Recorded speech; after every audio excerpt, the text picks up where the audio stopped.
Today, I am going to tell you how to store sambar powder for a long time.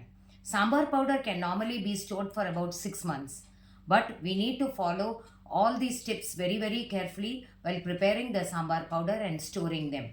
Tip number 1, sun drying the ingredients. Each and every ingredient used in making the sambar powder should be sun dried for at least 2 or 3 days before we start grinding it. The cap of the chilies should mainly be removed before adding it to in the grinder for the sambar powder.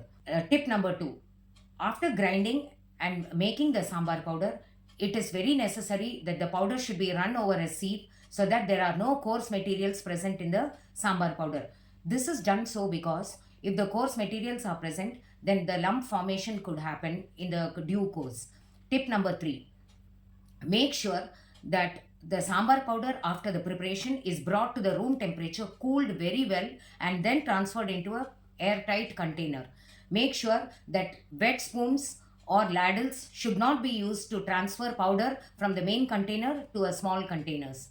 Lastly, to improve the shelf life of the prepared sambar powder, we can add the running salt, the iodized salt, and the turmeric powder in little extra amount so that this acts as a preservative to store the sambar powder. This will also avoid the lump formation in the sambar powder for at least 4 to 6 months.